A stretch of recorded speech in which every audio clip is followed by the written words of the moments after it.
Hello everyone, continue करते हैं हम लोग अपनी डिस्कशन को। और अब बात करते हैं, हम लोग हैबिटेट लॉस के बारे में बात कर रहे थे प्रीवियस लेक्चर में।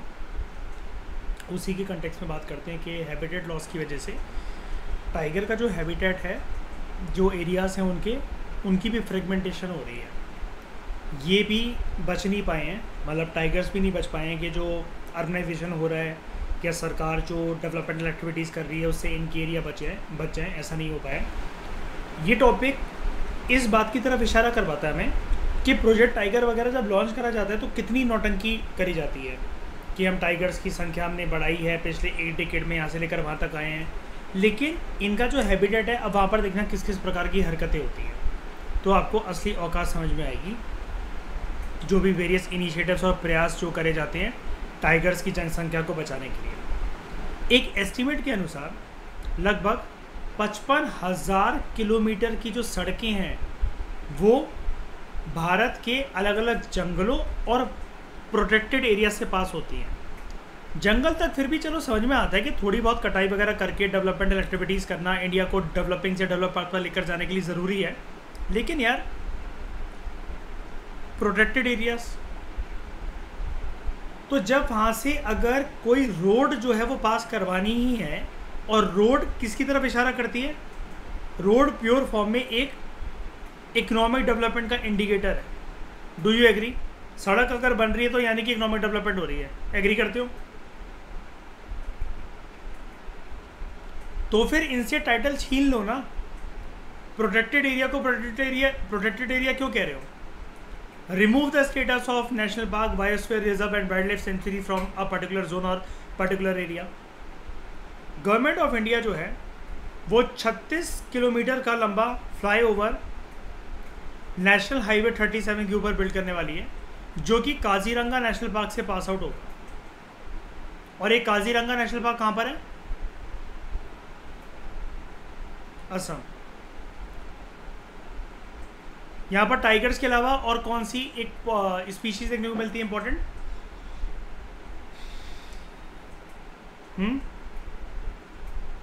राइनोस, ठीक है, 1 हॉर्न राइनोसेरोस। नेशनल हाईवे 44 जो है it will cut through corridors connecting Kanha, Satpura, Pench, Bandhavgarh and Panna tiger reserves. Where are they? Which state?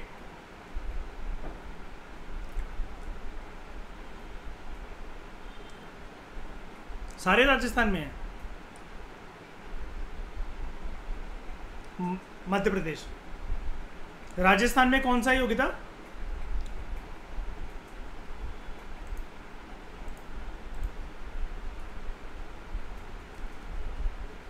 Kanha national park. Madhya Pradesh Satpura national park. MP, Madhya Pradesh again,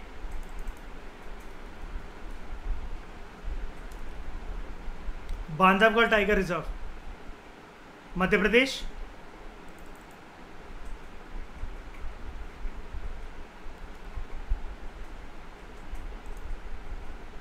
Kanha, Satpura, Pench, sorry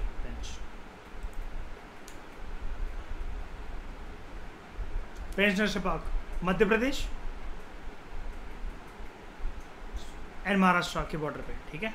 mostly जो है इसको वैसे मध्य प्रदेश के अंदर ही माना जाता है। यहाँ पे लिखा भी है, देख लो, मोस्टली टाइगर रिजर्व इधर मध्य प्रदेश, इसलिए दोनों स्टेट्स में अगर आए तो वैसे तो एरिया टच करता है क्योंकि इसका।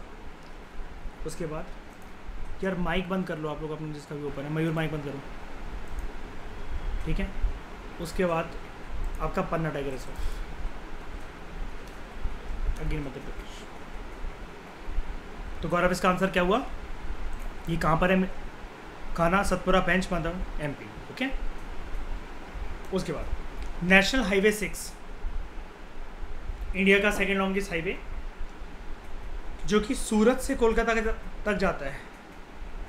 सूरत कहाँ पर है? Gujarat. It passes through corridors around Melghat, Bor, Nagzira, Similipal tiger reserve, ठीक है।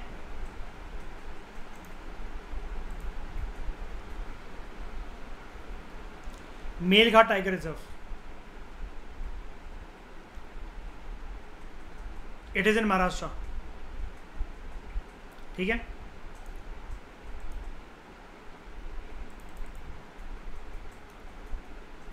Bor tiger reserve Maharashtra. नागजीरा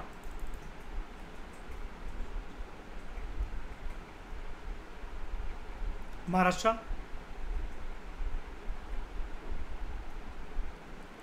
उसके बाद सिमलीपाल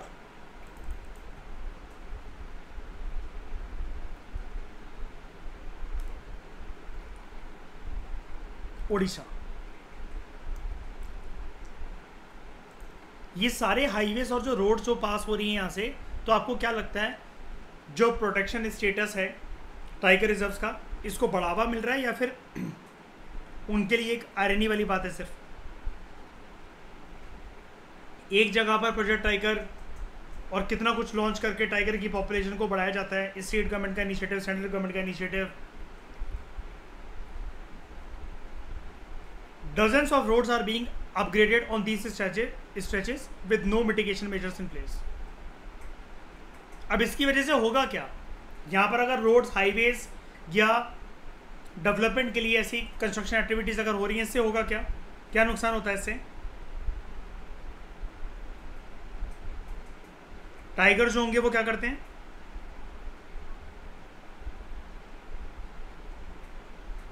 कॉर्डर क्रॉस कर लेते हैं और कभी कभार हैबिटेट लॉस या हैबिटेट फ्रेगमेंटेशन की वजह से शहरों में आ जाते हैं। पंजाब में अक्सर, चंडीगढ़ में स्पेशली, लेपर्ड्स के साथ ऐसा होता है कि नहीं होता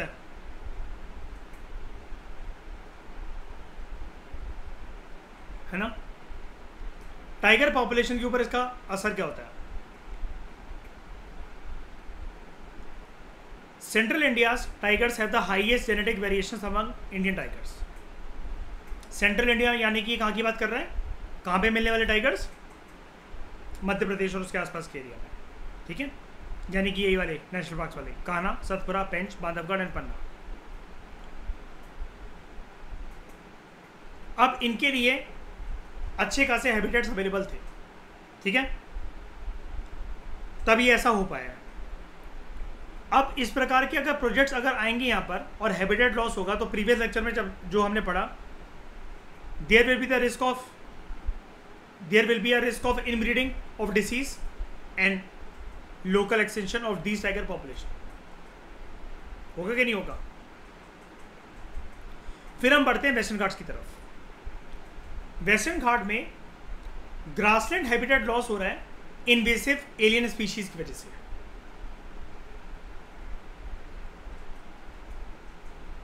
वेस्टर्न घाट्स में ट्रॉपिकल माउंटेन फॉरेस्ट है, वहां पर शोला वेजिटेशन है, और शोला वेजिटेशन की प्रोमिनेंट कैरेक्टरिस्टिक है यहाँ पर तेरा रोलिंग ग्रासलैंड्स ऊंचाइयों पर जाकर। अपर नीलगिरीज के सेक्शंस पर और कुछ प्लेट्यूज पर, जिनकी हाइट है 1700 to 2600 मीटर्स। और ये मैं आपको दिखाता हूँ ज़रा शोला वेजिटेशन क्या होती है, कैसे दिखती है।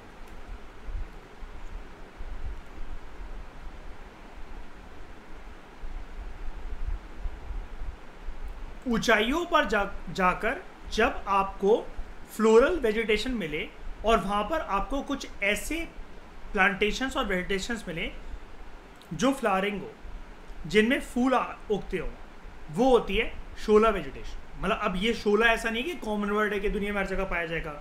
वेस्टर्न घाट्स के अंदर इस प्रकार की वेजिटेशन को, पहाड़ के ऊपर मिलने वाले फूल, ठीक है, पत्तियाँ, कुछ फॉरेस्ट, उसको नाम दिया जाता है शोला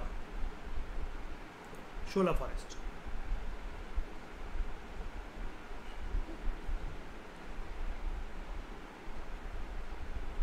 आगे बात करते हैं। ये जिस ऊंचाई पर लोकेटेड है 1700 to 2600 मीटर्स की ऊंचाई पर, तो shola patches occur only in the folds of the mountain that receive the least fog.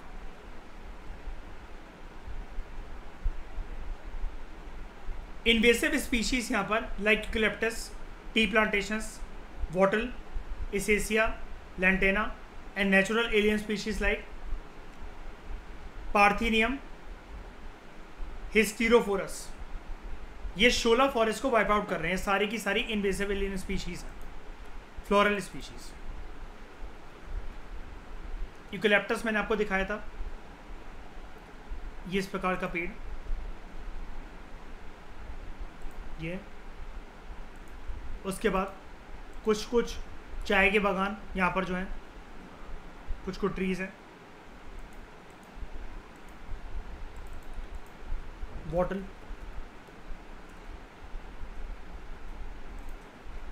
ये प्रीवियस 1-2 लेक्चर पहले हमने इसको देखा था, लैंटेना,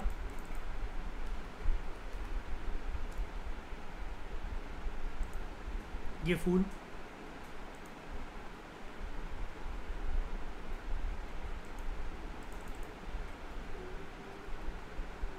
पार्थिनियम हिस्टीरोफोरस, ये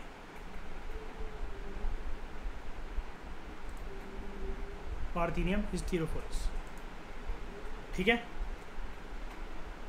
अब क्या है, हमने ऊपर अभी क्या पढ़ा था, इतनी हाइट पर होने की वजह से जो शोला फॉरेस्ट हैं या वेजिटेशन जो है, it occur only in the folds of the mountains that receive the least fog. और फॉग क्या है, धुंध, कोहरा। इस रीजन में इतनी हाइट पर मिलने वाला जो ये फ्रॉस्ट होता है, it is traditionally restricted in the forest of the Nilgiris, expand नहीं हो पाता as it freezes the ground water and stops the sapling from sprouting in the new areas. क्यों? उसके ऊपर एक परत बिछा लेता है। आपको पता है ना, फॉग जब भी परत बिछाएगा किसी भी चीज के ऊपर, उसके ऊपर फ्रॉस्ट आ जाएगी, तो वो क्या करेगा,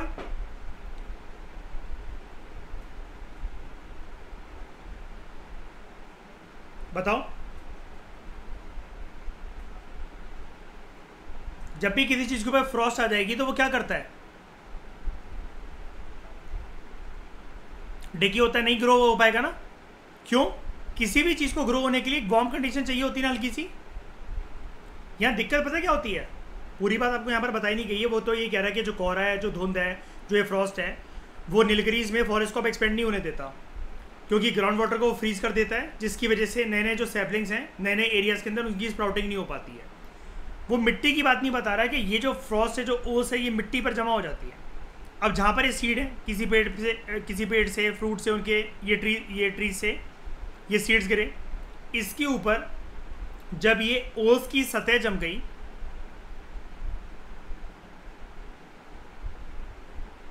तो ये कैसे ग्रो करेंगे, इसलिए एक्सपेंड नहीं हो पा रहा है फॉरेस्ट। ऑलरेडी जो फॉरेस्ट है वो तो ठीक है, वो तो शेड कर देंगे, अपनी पत्तियां वगैरह सड़ के गल के गिर जाएंगे, नई नई टहनियाँ आ जाएंगी, कोई बात नहीं।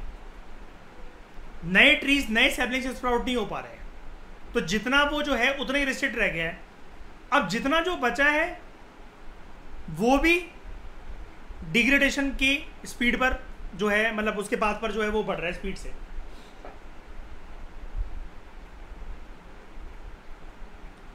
कुछ सालों में लेकिन क्या हुआ है, रातें जो हैं इस रीजन में, they have become warmer and amount of Frost has reduce in the Nilgiris.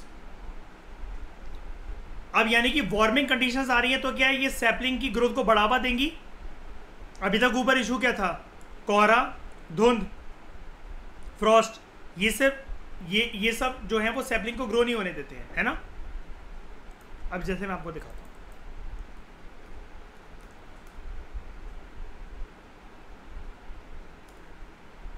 Frost on grass, कुछ ज़्यादा ही है,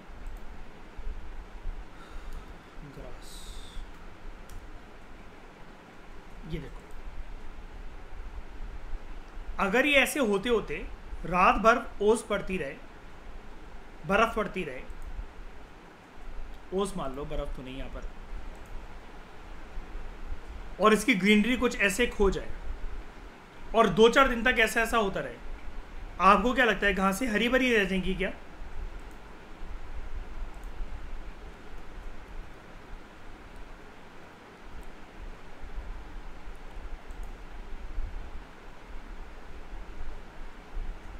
इस पत्ती के अंदर कोई जान बाकी रह जाएगी अगर 1 हफ्ते तक ये सिलसिला चलता रहे तो? नहीं ना।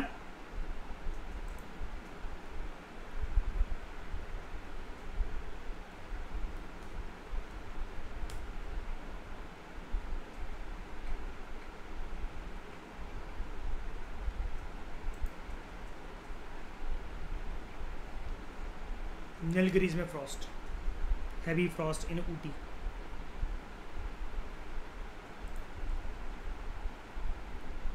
ये हो जाती है कंडीशंस।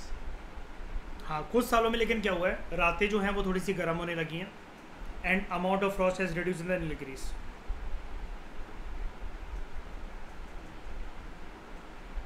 इस गर्माहट की वजह से शोला फॉरेस्ट से ही उत्पन्न हुए कुछ उनके सीड्स गिरे हुए, उससे कुछ सैपलिंग्स उत्पन्न होने चाहिए थे, वो ग्रो होने चाहिए थे, लेकिन this has allowed the acacia plantation, wattle grow हो गए हैं इसकी वजह से। और अब वो शोला फॉरेस्ट में जितने पाए जाते थे इतनी ग्रोथ उन्होंने कर ली है, शोला फॉरेस्ट से होते होते ये ग्रासलैंड तक जाने लगे हैं।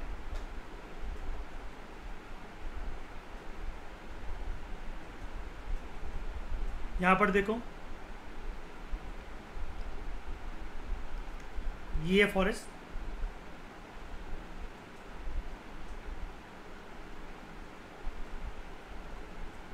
ये है ग्रासलैंड।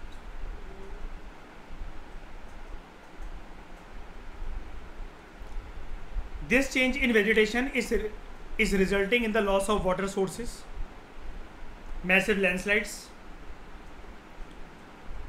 and जो ओरिजिनल हैबिटेट है यहाँ पर कुछ एंडेंजर्ड स्पीशीज के लाइक नीलगिरी तहर, जो कि IUCN की रेड लिस्ट में एंडेंजर्ड कैटेगरी में आता है, उनकी संख्या कम होने लगी है, उनके हैबिटेट को लॉस होने लगा है। हम लोग नीलगिरी के बारे में पढ़ रहे हैं ना, तो यहाँ का एक प्रोमिनेंट स्पीशी है नीलगिरी तहर।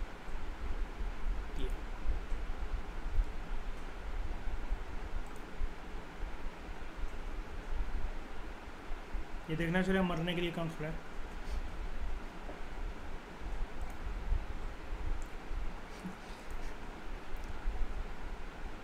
खतरों के खिलाड़ी, सही बात है।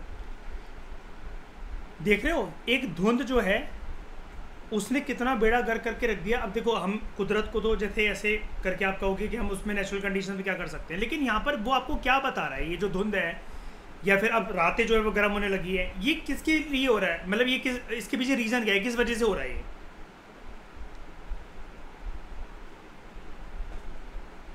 ये कैसे होने लगा एकदम से। शायद दिसंबर में रातें गर्म होने लग जाएं, क्रिसमस वाले दिन गर्मी हो, आप क्या कहोगे जीसस क्राइस्ट खुश चल रहे हैं, इस वजह से हो रहा है ऐसा। क्लाइमेट रेगुलेट नहीं हो पा रहा। Very good. और ये भी एक आफ्टर इफेक्ट है मयूर, ग्लोबल वार्मिंग का, अलग फॉर्मेट के अंदर चेंज हो रही है वेदर साइकिल, डिस्टॉर्ट हो रही है वेदर साइकिल। यहां पर दिक्कत ये है, ये सब तो चलो ठीक है, लेकिन जो कंडीशंस है ना वो शोला फॉरेस्ट या शोला ग्रासलैंड के लिए अनुकूल नहीं हो रही है कि उनकी ग्रोथ को बढ़ावा दें। बढ़ावा किसे मिल रहा है? इन्वेसिव स्पीशी को। वो वेट कर रहे होते हैं श्रेया, मतलब देखो टॉलरेंस कैपेसिटी तो आप जानते हो श्रेया इन्वेसिव स्पीशी में बहुत ज्यादा होती है ना योगिता, उनमें एक्सट्रीम क्लाइमेट को फेस करने की बहुत कैपेसिटी होती है। वो क्योंकि वेट कर रहे होते हैं, हम यहां से वापस तो जा नहीं सकते, इसी एरिया पे कब्जा करके जाएंगे। हल्का सा वातावरण उनके लिए अनुकूल बना, शोला फॉरेस्ट की ग्रोथ हो इससे पहले ये पूरे के पूरे एरिया में फैलने लगे हैं। Wattle, acacia, eucalyptus, tea plantation, lantana, parthenium, hysterophorus. ठीक है। और जब ये ग्रासलैंड्स में एंटर करते हैं ना, जैसे आप पहले इसको देख लो, एक बार फिर से देख लो जरा इसको,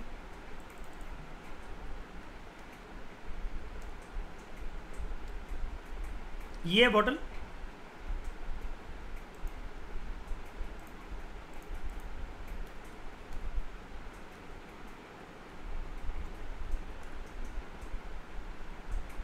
नीलगिरीज में मान लो ये फैले हुए हैं,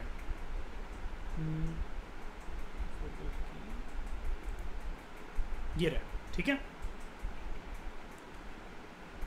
जब ये इस पूरे इलाके में ऐसे करके कब्जा बना लेंगे अपना, इनकी हाइट एक लिमिट से ज़्यादा तो है नहीं ऐसी कि ये ट्रीज व्रीज बन जाएंगे बहुत बड़े जाकर, ये इतने ही रहेंगे।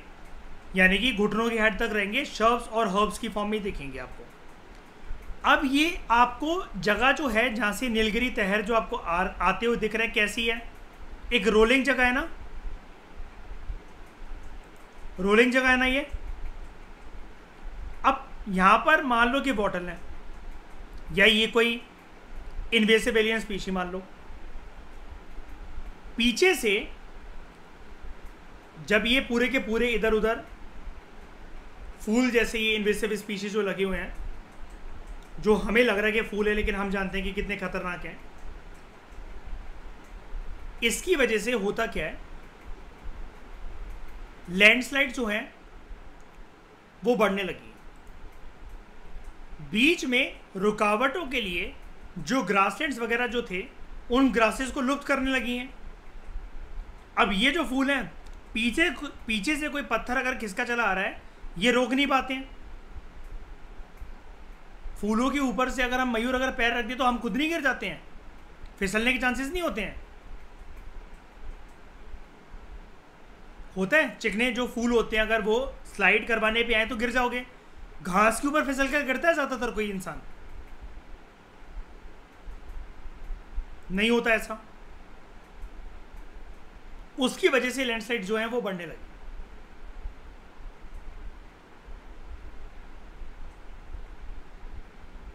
ठीक है, it has resulted in the loss of water sources.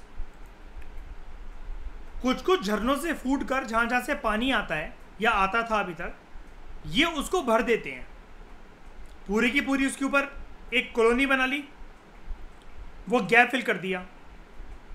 पानी के जो सोर्सेज है थोड़ा सा नीचे आकर पहाड़ों के पास से टॉप में उससे थोड़ा सा नीचे आ पा रहे हो, उनको फिल कर दिया। और ये इस कदर के जो डेंजर हैं ये अभी तो इतने प्रोमिनेंट नहीं है। देखो अगर आप आर्टिकल इसके ऊपर पढ़ोगे जितने आपको बता रहा है, मैं आपको बता रहा हूँ ये अभी इतना प्रोमिनेंट नहीं है कि लॉस ऑफ वाटर सोर्सेज या लैंडस्लाइड इतनी ज़्यादा होने लगी है, कह रहा है ऐसा, लेकिन ये एक फ्यूचर पॉसिबिलिटी के डेंजर को बता रहा है आपको ज़्यादातर। हाँ, लेकिन नीलगिरी तहर जो है ये मरने लगे हैं। ये इसलिए मरने लगे हैं, इनका जो बायोलॉजिकल स्ट्रक्चर है ये क्या सिर्फ यूकलिप्टस और इनको खाने के लिए बना है? बताओ जरा आप, ये बॉटल वगैरह को खाएंगे? कभी खाया है इन्होंने? बिल्कुल नहीं।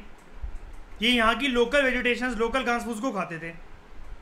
जब इनको खाने को ये मिलता है तो श्रेया ये बावला होकर ऐसी जगह पर जाकर खड़ा हो जाता है कि क्या खा लिया मैंने। और जब ये यहाँ से गिरता है 1600 मीटर की ऊंचाई से गिरता नीचे है, आत्मा ऊपर जाती है।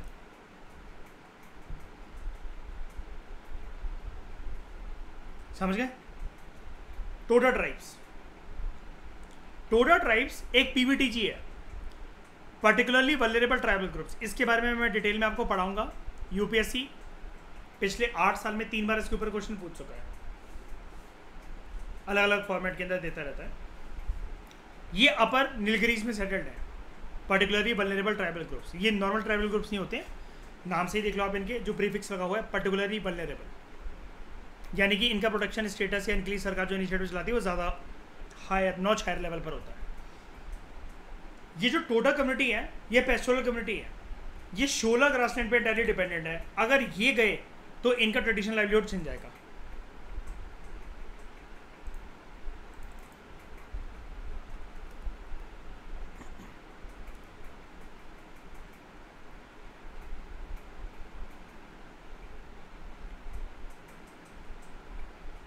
These are Toda tribes.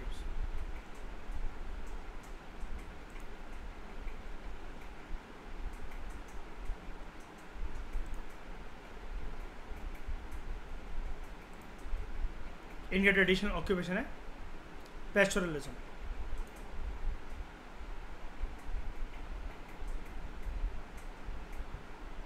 अपने साथ भेड़ बकरी को रखकर चरवाने लेकर जाता, और शोला फॉरेस्ट पर डिपेंडेंट होते हैं, शोला ग्रासलैंड वगैरह।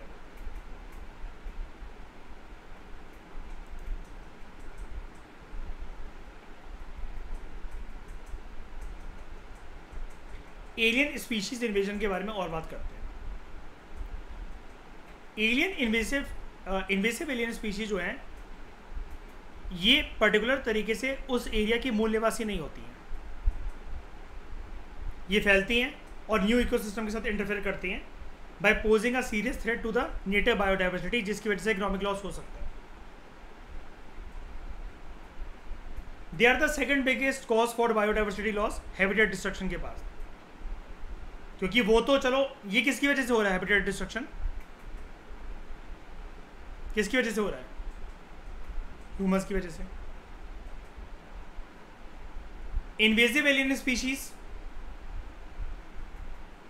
ज्यादातर उनके पीछे जो कॉजेज होते हैं वो नेचुरल कॉजेज होते हैं, लेकिन ह्यूमन भी काफी हद तक कैसे रिस्पॉन्सिबल होते हैं? क्या आप में से कोई मुझे बता सकता है?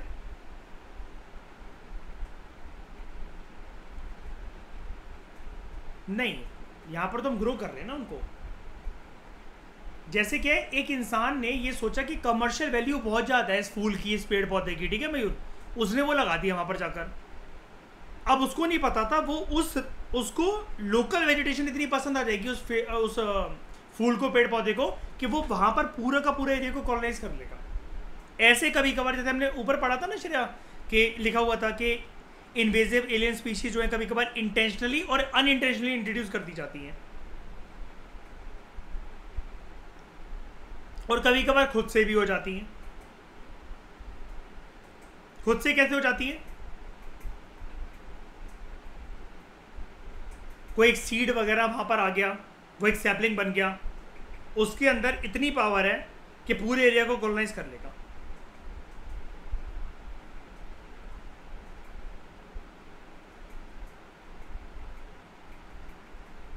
ओके, उसके बाद जब इन्वेजिव स्पीशीज इंट्रोड्यूस करी जाती हैं किसी भी इकोसिस्टम के अंदर होती हैं, they may not have any natural predators और कंट्रोल्स। कोई खाने वाला नहीं है, कोई रोकने वाला नहीं है। And native wild life may not have evolve defences against the invading species. जो उधर के मूल रूप से जो निवासी हैं, फूल पेड़ पौधे, उनके अंदर इतनी क्षमता नहीं कि वो उसे रोक सकें। अब नीलगिरी तहर की पॉपुलेशन क्यों कम हो रही है? किसको खाने की वजह से? उनके लिए खुद की ग्रासेस नहीं बची हैं। अब अल्टीमेटली जब खुद की ग्रासेस नहीं बची हैं तो कुछ तो खाने के लिए कहीं तो जाएगा ही। जैसे कुणाल पता होगा तुम्हें कि गाय भैंसों को जब भूख लगती है तो वो कूड़े के पास चली जाती है खाने, है ना, और उस चक्कर में गलती से कभी कभार वो पन्नियां खा लेती है, पॉलीथीन खा लेती हैं, गले में अटकती है, मौत हो जाती है। होता है ऐसा कि नहीं होता?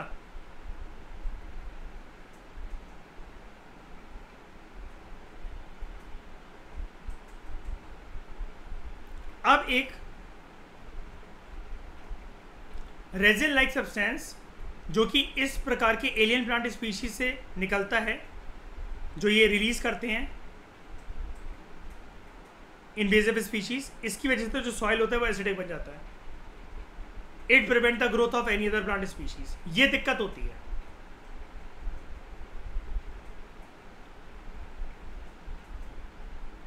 इन्वेजिव स्पीशीज ना एक सब्सटेंस छोड़ते हैं अपने लीव्स में से, रूट्स में से, आसपास में जो भी पत्तियां होती हैं उसको डिस्ट्रॉय कर देते हैं। आप एसिड समझ लो उसको,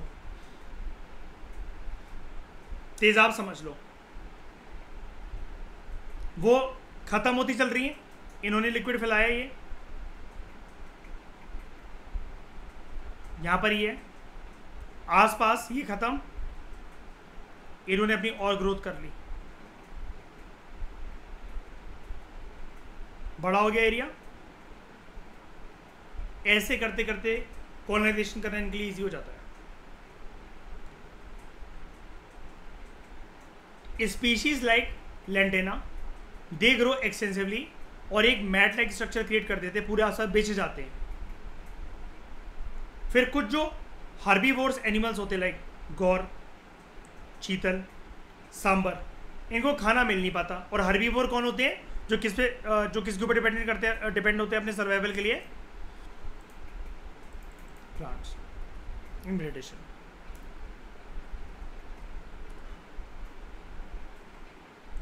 ये गौर, चीतल and sambar.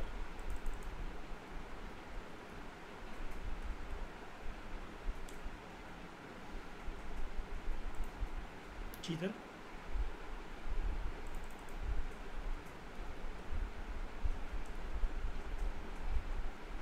And sambar.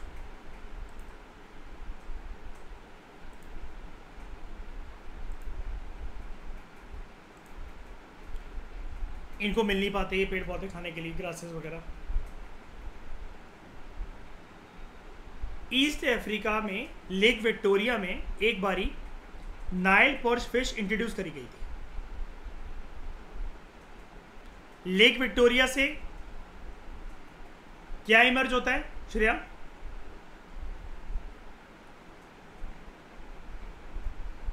Blue Nile and white Nile, है ना? नाइल रिवर कहां तक जाती है?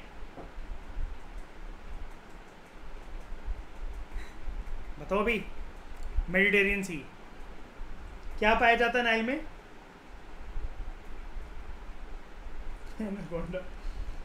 बगल में इसके कौन सा सिविलाइजेशन था पहले?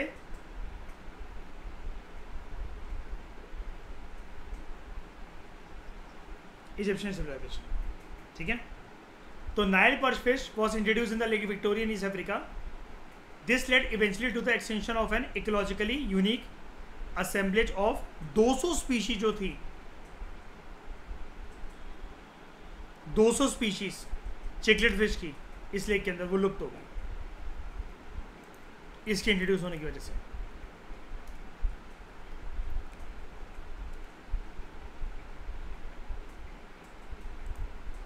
ये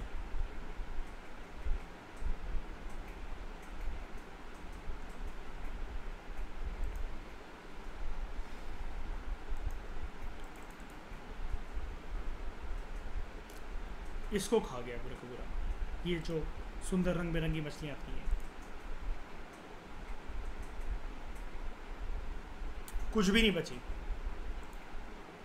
200 स्पीशीज थी इनकी, 200 स्पीशीज, वो 200 नंबर भी नहीं बोल रहा, स्पीशीज। और छोटी मोटी है लेक विक्टोरिया।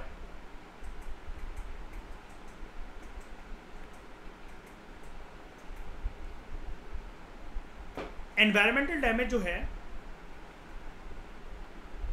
जो कि हमारी नेटिव स्पीशीज को हमारे देश में जो हुआ बड़ी सारी इन्वेसिव बीड स्पीशीज की वजह से, वो है कैरेट ग्रास। ये सारी इन्वेसिव बीड स्पीशीज है। एन आर्गिमोन,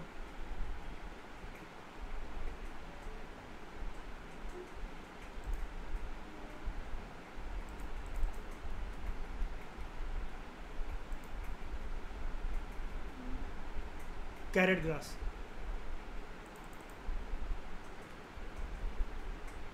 पार्थेनियम ग्रास भी कहते हैं इसको। ओके, फिर आर्गिमोन,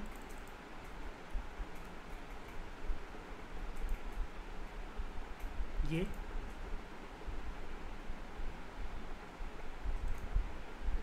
लैंटेना,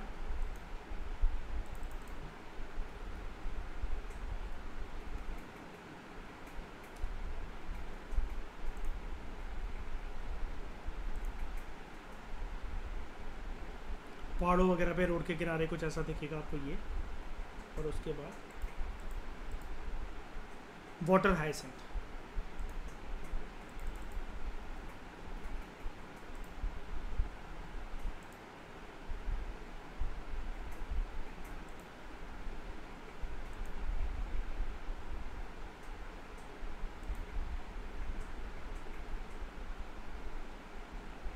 ओके।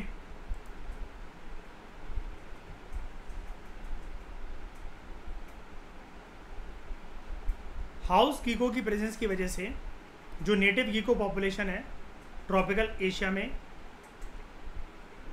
उसको काफ़ी नेगेटिव इम्पैक्ट हुआ है। हाउस गेको,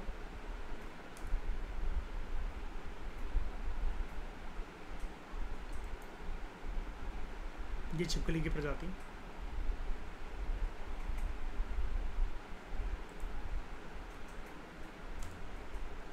नॉर्मल गेको, ये भी हो सकती है, ये भी हो सकती है, ये भी। अच्छा, इनके अंदर जो डिफेंसिव फीचर्स होता है, डिफेंसिव फीचर होता है कि जिस भी पत्ती पर या लकड़ी पर ये बैठे अपना कलर वैसे चेंज कर लेते हैं गिरगिट की तरह, इसको क्या कहते हैं हम लोग इंग्लिश में? कैमोफ्लेज, है ना। लाइक आर्मी वाले जिस प्रकार से अपनी ड्रेस जो है वो पहनते हैं, है ना, ताकि कोई पहचान ना पाए जंगल में अगर कोई ऑपरेशन कर रहे हैं, वो कर रहे हैं, होता है ना ऐसा। गिरगिट को भी ध्यान से जब कुणाल पता लगता है उसकी कोई मूवमेंट हो रही है तब देखने में पता लगता है, एक निगाह में एकदम से पता नहीं लग सकता कि गिरगिट बैठा हुआ है ना। ये कैमोफ्लेज की जो एबिलिटी होती है इनके पास, ये क्यों होती है, ये इनके लिए क्या काम करता है, भगवान ने क्यों दिया इनको ये? डिफेंसिव फीचर है ना, ताकि श्रेया जैसे तंग ना करे इनको। आराम से बैठे रहते हैं। उसके बाद colonization of tropical Pacific islands by human is said to have led to the extinction of more than 2000 species of native birds। क्या करा इन्होंने यहाँ पर, इंसानों ने, ये पैसिफिक आइलैंड में यहाँ पर जाकर ये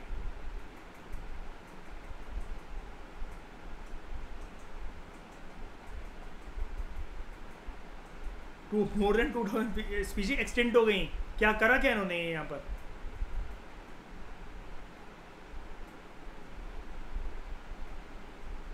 आइलैंड पर किस प्रकार के लोग रहते हैं बताओ?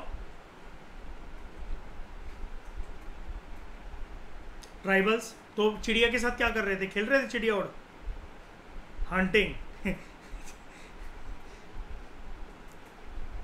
इन्वेजिव स्पीशीज इंट्रोड्यूस ही कैसे होते हैं इकोसिस्टम में, चलो उसको जानते हैं, ठीक है। ये एक आपका मेंस का क्वेश्चन, फिल्म का क्वेश्चन है, ठीक है।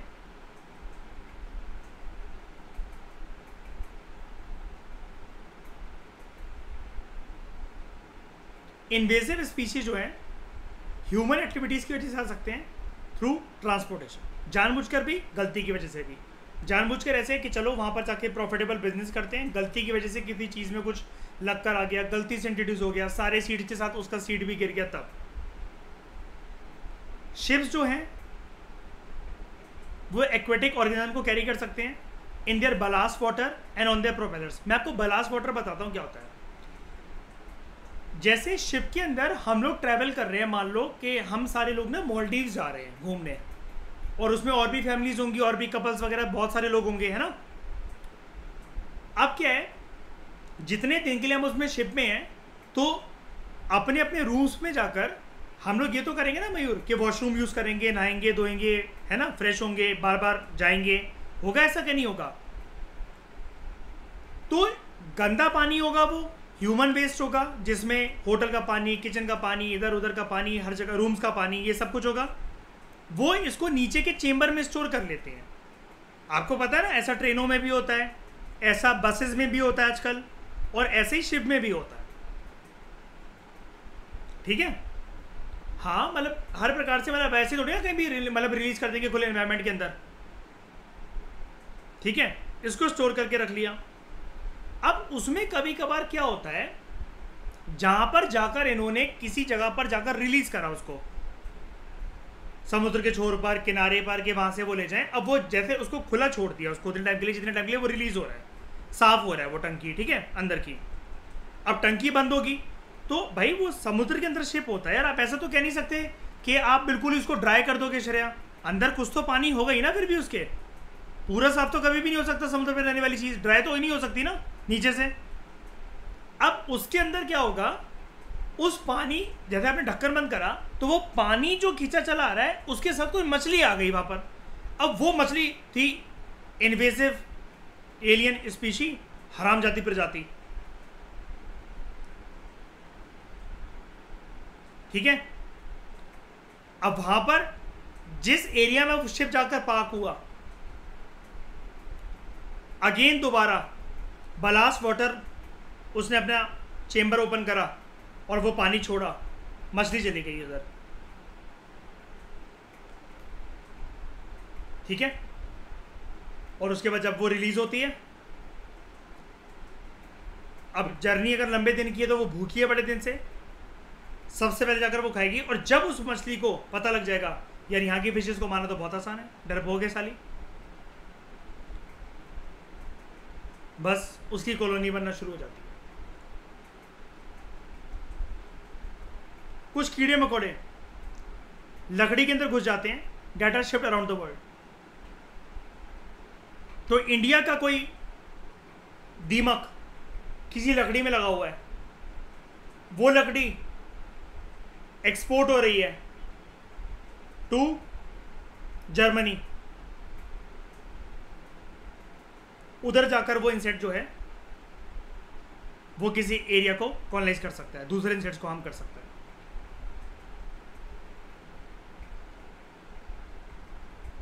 कुछ कुछ जो आप प्लांट सजावट के लिए रखते हो, they can escape into the wild and become invasive. कैसे? फेंक दिया किसी ने कूड़े कचड़े में, ऐसे ही लोकली ऐसे उगा दिया, कैसे भी करके, मतलब वो पहुंच गया बस एक पार्क तक, या एक घर के पास किसी के कोई जंगल था, कोई प्लांटेशन वाली कोई जगह है, घास फूस वाला कोई इलाका है, वहां पर। अब ऐसा मत समझना है कि जब भी कोई इन्वेसिव स्पीशीज होती है तो बहुत बड़े एरिया को इफेक्ट कर ही डालेगा, जैसे नीलगिरी में हो रहा है। छोटे से छोटे पार्क को, किसी मैदान को, किसी बगीचे को भी इफेक्ट कर सकता है। यहाँ पर जो इंसान होगा, जो मालिक होगा, वो असमंजस में रहेगा, यार अच्छा खासा पार्क था, पता नहीं इसको क्या हो गया, बारिश के दिनों के बाद या गर्मियों के बाद अब कुछ उगता ही नहीं है यहाँ पर, इनकी प्रजाति पता नहीं कैसे बढ़ गई। इसलिए दिल्ली के पार्कों में आपने देखा होगा मयूर, ये वीड्स वगैरह अनवांटेड प्लांट को हटाने के लिए मशीन चलती रहती है, मोटर वाली, है ना, जिसमें जो RW होती है वो घास को एक पर्टिकुलर हाइट से ज़्यादा नहीं बढ़ने देती बार बार। माली होता है जो जॉगिंग वाले जो ट्रैक्स बन रखे होते हैं साइड में, पेड़ों को काटता रहता है, हर महीने उनकी ड्यूटी होती है, उनको उसके लिए पैसे मिलते हैं, है ना, इस वजह से। और सबसे ज़्यादा देखभाली दिल्ली में किसकी करी जाती है? मुगल गार्डन की, इस चीज़ से बचने के लिए। साल में एक बार खुलता है सिर्फ सर्दियों में, है ना।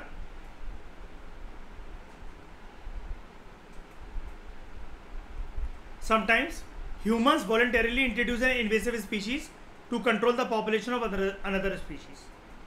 ये भी होता है।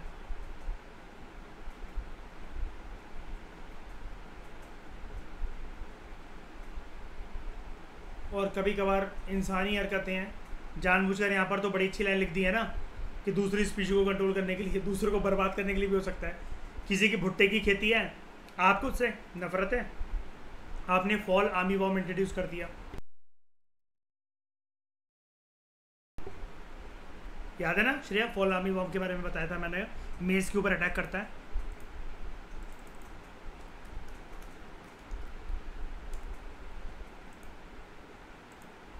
ये ना मयूर भुट्टे के ऊपर अटैक करता है, 2018 में बड़ा फेमस हुआ था ये, दक्षिण भारत में भुट्टा खा लेता है, मतलब पूरा, जैसे वो टिड्डियों का अटैक नहीं हुआ था, रातों रात पूरा खेत गायब, ऐसे ही है, पूरे के पूरे भुट्टे गायब। और आर्मी बॉम्ब इसलिए कहा जाता है क्योंकि आर्मी जैसा कलर है इसका, आर्मी के ड्रेस जैसा।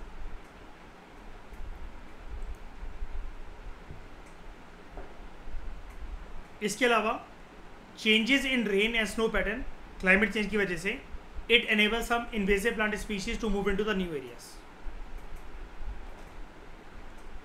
ठीक है। अब लोकल वाइल्ड लाइफ को क्या खतरा होता है इन्वेसिव स्पीशीज से? नेटिव स्पीशीज के ऊपर ये प्रे करते हैं तो उनकी पॉपुलेशन वाइप आउट हो जाती है। नेटिव स्पीशीज के साथ लड़ाई झगड़ा होता है फूड और दूसरे रिसोर्सेज को लेकर, स्पेस को लेकर। ये कोई अपने साथ बीमारी लेकर आए हैं वो फैला सकते हैं, और हो सकता है कि वहां पर जो प्लांटेशन क्रॉप्स या वेजिटेशन हो वो ह्यूमन कंजम्पशन के लिए हो, और उसमें वो एंटर कर जाए उस फूड चेन में। They prevent native species from reproducing और किलिंग अ नेटिव स्पीशीज प्रोजेनिस। तो हो सकता है कि आगे चलकर उनके जेनेटिक वेरिएशंस कुछ इस प्रकार से हो जाए कि अल्टीमेटली वो स्पीशीज ही लुप्त हो जाए। इनडायरेक्ट थ्रेट्स क्या होते हैं? They can change the food chain, food web, by destroying और रिप्लेसिंग नेटिव फूड सोर्सेज। अब जो जानवर इन पे फीड कर रहे हैं, जैसा कि आपने देखा नीलगिरी तहर घास खा रही है, अब उन्होंने अगर यूकेलिप्टस को या किसी भी चीज़ को, बोतल को खा लिया, नीलगिरी तहर मर नहीं रहा है, मान लो, चलो ठीक है, कोई जहरीला नहीं है, ये मर नहीं रहा है, लेकिन हो सकता है कि उसको कोई न्यूट्रिशस वैल्यू ही नहीं पहुंचे उसके शरीर के अंदर, वो कमज़ोर होते होते, पतला होते होते मर जाए। वो खाते तो बहुत जा रहा है, शरीर में कुछ लग नहीं रहा उसके। अब कुछ कुछ अगर invasive species, plant species aggressive है, they can quickly replace a diverse ecosystem with monoculture. एक ही प्रकार के प्लांटेशन क्रॉप्स और वेजिटेशन वहां पर आपको देखने को मिलेगी। मोनो का मतलब क्या होता है? एक तरह की या फिर मल्टीपल तरीके के, वन टाइप। एडिशनली कुछ जो इन्वेसिव स्पीशीज होती हैं, they are capable of changing soil chemistry और the intensity of wildfires. और आपको पता है ना, कुछ कुछ घास कभी कभार ऐसा करती है, हमने इनिशियल चैप्टर के अंदर पढ़ा था, आग लगा लेती खुद को, पढ़ा था ना। ये कभी कभार इन्वेसिव स्पीशीज कर सकती हैं। मतलब देखने वाले को लग सकता है यार यहाँ पर तो आग नहीं लगती थी, यार इतनी ज़्यादा ये फॉरेस्ट फायर, वाइल्ड फायर कैसे होने लगी है। वो इन्वेसिव स्पीशीज हो सकता है, नोटोरियस में ऐड कर रही हूँ। क्यों? उनको तो पता है हमें तो कोई फर्क नहीं पड़ता, हम तो रिजुविनेट कर जाएंगे। मयूर, शिवाजी द बॉस देखी है? वो जानबूझ के अपने आप को मरवाता है ना, बिजली की तार पकड़ के जेल में, उसको भरोसा होता है क्योंकि वो दोबारा उसका पुनर्जन्म हो जाएगा, दोबारा जिंदा हो जाएगा। ऐसे इनको भी भरोसा होता है हम तो जी लेंगे, लेकिन हम तो डूबे सनम, साथ में तुम्हें भी ले डूबे, सबको ले डूबेंगे, नेटिव स्पीशीज को, खुद जिंदा होकर लेकिन खड़े हो जाएंगे। और बस जब जिंदा होकर आए तो हमारा राज है बस। अभी सुनने में आपको बहुत नॉनसेंसिकल लग रहा होगा, लेकिन जनरली यही होता है इनका नेचर।